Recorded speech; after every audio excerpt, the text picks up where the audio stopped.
ஈஸியான பிடி கொழுக்கட்டை எப்படி செய்யுதுன்னு பார்க்கலாம். அதுக்கு ஒரு பேனில் நம்ம 1 கப் அரிசி மாவு சேர்த்து நல்லா வறுத்து தனியாக வச்சுக்கோங்க.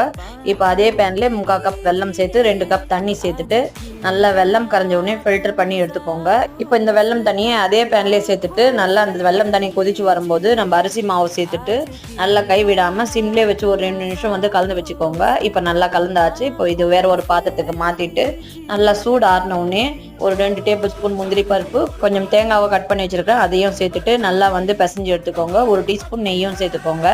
சேர்த்துட்டு ஒரு 2 நிமிஷத்துக்கு இதை நல்லா வந்து பிசைஞ்சுக்கிட்டு நம்ம கையில் நெய் தொட்டு நல்லா வந்து பிடி கொழுக்கட்டை வந்து பிடிக்க ஸ்டார்ட் பண்ணலாம். உங்ககிட்ட மோல்டு இருந்ததுன்னா நீங்கள் அதில் கூட வந்து பிடி கொழுக்கட்டை செஞ்சுக்கலாம். இப்போ நான் எல்லா கொழுக்கட்டையுமே வந்து இது மாதிரி கையாலேயே வந்து பிடிச்சி நம்ம ஸ்டீம் பண்ணுற தட்டில் எல்லாமே வந்து பிடிச்சி ரெடியாக வச்சுக்கிட்டேன். இப்போ ஒரு பாத்திரத்தில் தண்ணி வச்சுட்டு இந்த கொழுக்கட்டை தட்டு அதில் வச்சுட்டு ஒரு 10 நிமிஷம் வேக வச்சு எடுத்து அருமையான பிடி கொழுக்கட்டை ரெடி. இதோட ஃபுல் வீடியோ கீழே லிங்க்ல கொடுத்துருக்கேன். மறக்காமல் நம்ம சேனலுக்கு சப்ஸ்கிரைப்